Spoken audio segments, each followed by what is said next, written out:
നിങ്ങളുടെ ഫേവറേറ്റ് സീരിയലുകൾ ടിവിയിൽ വരുന്നതിന് മുൻപേ സൺ നെക്സ്റ്റ് ആപ്പിൽ കാണാം. ഇനി എല്ലാവർക്കും മുൻപേ കാണൂ.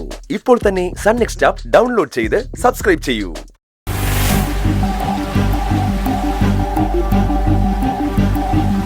സിദ്ധുവിനെ കണ്ടതുകൊണ്ടാ അവൻ പെട്ടെന്ന് അവിടുന്ന് പോയത്. നിങ്ങൾ തമ്മിൽ കാണരുതെന്ന് ചന്ദ്രയ്ക്ക് നിർബന്ധം ഉണ്ടായിരുന്നു. ചന്ദ്രയുടെ ഒരു കാര്യത്തിലും ഇടപെടണമെന്ന് എനിക്ക് ആഗ്രഹമില്ല. പക്ഷെ ഇവനെ ഞാൻ വെറുതെ വിടാൻ പോകുന്നില്ല. ഇവനെ എന്തിനാണ് ചന്ദ്ര പേടിക്കുന്നതെന്ന് എനിക്കറിയണം. അതെ, അതാ വേണ്ടത്. അവൻ ചന്ദ്രയുടെ കയ്യിൽ നിന്ന് ബലമായിട്ട് ആ കാശ് പിടിച്ചു വാങ്ങിയത്. ചന്ദ്ര ഒന്ന് ഒച്ച വെച്ചിരുന്നെങ്കിൽ അവൻ അകത്തായനെ. പക്ഷെ ചന്ദ്ര അങ്ങനെ ചെയ്തില്ല. എന്താ അതിന്റെ അർത്ഥം? ചന്ദ്ര അവനെ പേടിക്കുന്നുണ്ടെന്നല്ലേ? അതിന്റെ കാരണം എന്തായാലും അറിഞ്ഞേ പറ്റൂ സിദ്ധു. എനിക്ക് പല സംശയങ്ങളുണ്ട്. അതൊക്കെ താമസിയാതെ കണ്ടുപിടിച്ച് ഞാൻ വെളിപ്പെടുത്തും. ഈ വിഷ്ണു എന്ന് പറയുന്നവൻ ഒരു നിസ്സാരക്കാരനല്ലെന്ന് തന്നെയാണ് ഞാൻ വിശ്വസിക്കുന്നത്. അവന് എന്റെ ജീവിതത്തിൽ എന്തോ ഒരു റോള് വഹിക്കാനുണ്ട്. എന്ത് റോള്? അതിപ്പോ പറയാൻ പറ്റില്ല. പക്ഷേ അങ്ങനെ ഒന്നുണ്ട്. എന്റെ പേടി അവൻ ചന്ദ്രയെ അപകടപ്പെടുത്തുമെന്നാ. എല്ലാം തികഞ്ഞോളല്ലേ അവള്. അപകടപ്പെടുത്തിക്കോട്ടെ. അങ്ങനെയല്ല സിദ്ധു, നമ്മൾ അങ്ങനെയൊന്നും ചിന്തിക്കാൻ പാടില്ല. സിദ്ധുവും ചന്ദ്രയും തമ്മിൽ ശത്രുക്കളെ പോലെയാണ്. പക്ഷെ എന്ന് കരുതി ചന്ദ്രയ്ക്കൊരാവശ്യം വന്നാ നമ്മൾ വേണം സഹായിക്കാൻ. ആരും ഇല്ലാത്തവളെ അവളൊന്ന് ഓർക്കണം. ആ ബോധം അവൾക്കുണ്ടോ? അങ്ങനെ ഉണ്ടായിരുന്നെങ്കിൽ അവൾ ഇങ്ങനെയൊക്കെ പെരുമാറോ? പുറത്തൊരാൾ അവളെ ഉപദ്രവിച്ചാല് നമ്മൾ കൈയും കെട്ടി നോക്കി നിൽക്കില്ല, നിൽക്കാൻ പാടില്ല. അതുകൊണ്ടാ വിഷ്ണു കാശിനു വേണ്ടി പിടിവലി നടത്തിയപ്പോ ഞാൻ കയറി ഇടപെട്ടത്.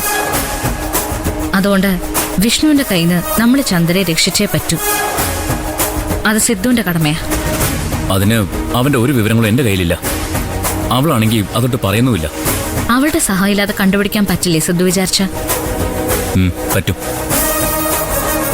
അതിനായിരിക്കും ഇനി ഞാൻ ശ്രമിക്കാൻ പോകുന്നത്.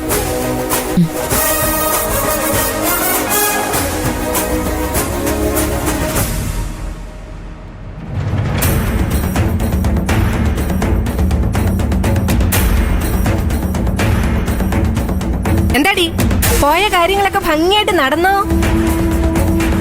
എന്തു പറ്റി? നിന്റെ നാ പറഞ്ഞിപ്പോയോ?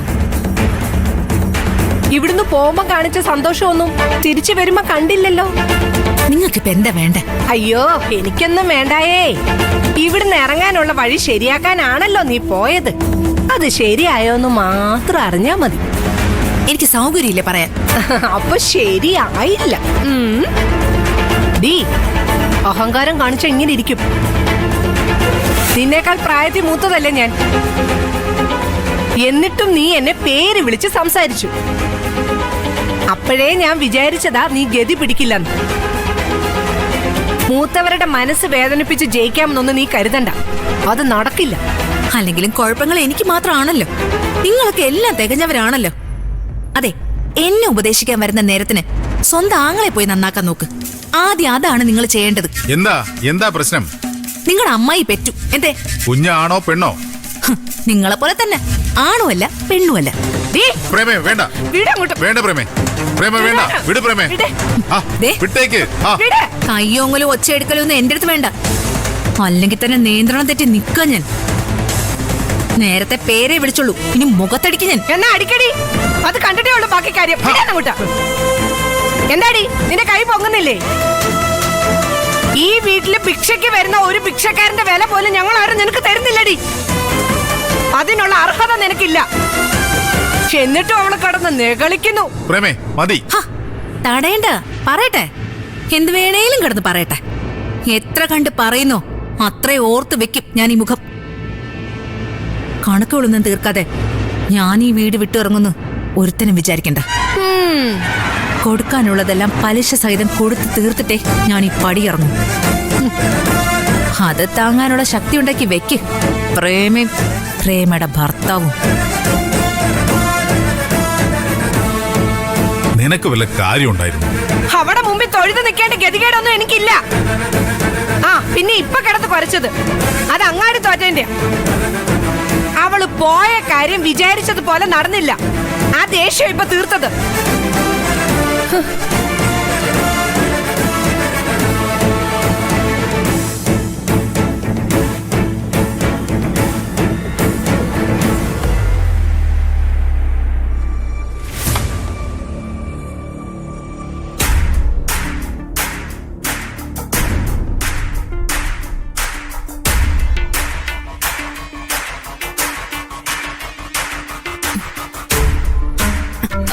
അമ്മേ അമ്മേ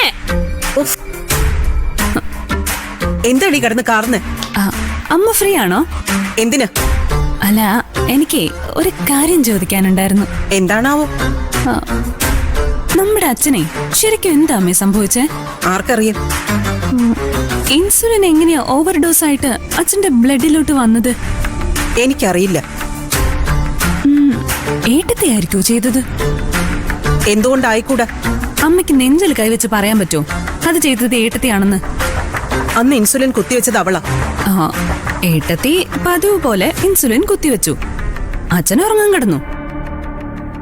അല്ല, ആ സമയത്ത് വേറൊരാള് സിറിഞ്ചെടുത്ത് അളവിൽ കൂടുതൽ ഇൻസുലിൻ കുത്തിവെച്ചു. അങ്ങനെ ആയിക്കൂടെ? അതാരാ വേറൊരാള്? പണ്ട് ഏട്ടത്തിയുടെ തുണി മുഴുവൻ തീയിട്ട ആളാരാ? അയാള് തന്നെ ആയിക്കൂടെ ഇത് ചെയ്തത്? അത് ബാധയായിരുന്നില്ലേ? ആ ബാധ തന്നെ ആയിക്കൂടെ അമ്മ ഇതും ചെയ്തത്? അന്ന് തുണി കത്തിയപ്പോ അവള് പറഞ്ഞത് അത് ചെയ്തത് ശരത്താണെന്നല്ലേ? അതല്ലെന്ന് പറയാൻ പറ്റുമോ? ആണെന്ന് പറയാൻ പറ്റൂ.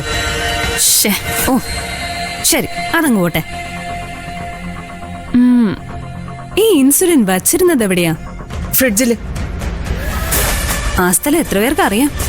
എനിക്കറിയാം, ദേവികയ്ക്കറിയാം, പിന്നെ ശരത്തിനറിയാം. അപ്പൊ ശരത്തിന് അറിയാം. അറിയാം. ശരത്ത് എപ്പോഴെങ്കിലും അച്ഛൻ ഇൻസുലിൻ കുത്തി വെച്ചിട്ടുണ്ടോ? പലപ്പോഴും ചോദിച്ചിട്ടുണ്ട്, പക്ഷേ മനോഹരേട്ടൻ സമ്മതിച്ചിട്ടില്ല. ആ, അതെന്താ അച്ഛൻ സമ്മതിക്കാതിരുന്ന്? നിന്റെ അച്ഛന് പേടിയല്ലേ?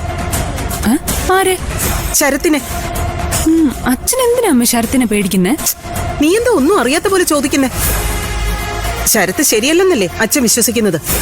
ഓ, അപ്പൊ അച്ഛന്റെ ശത്രുവായിരുന്നു ശരത്ത്. സംശയം എന്താ? അവനുമായിട്ട് എത്ര വഴക്ക് നടന്നിരിക്കുന്നു. മതി അമ്മേ, ഇത് മതി. ബാക്കിയൊക്കെ ഞാൻ ചെയ്തോളാം. എന്ത് ചെയ്തോളാന്ന്? ഒന്നുമില്ല, അമ്മ പോയിക്കോ. എന്താടി, നീ എന്തെങ്കിലും കുഴപ്പമുണ്ടാക്കാൻ പോവാണോ? ഒന്നുമില്ലമ്മേ, അമ്മ പോയി ജോലി ചെയ്.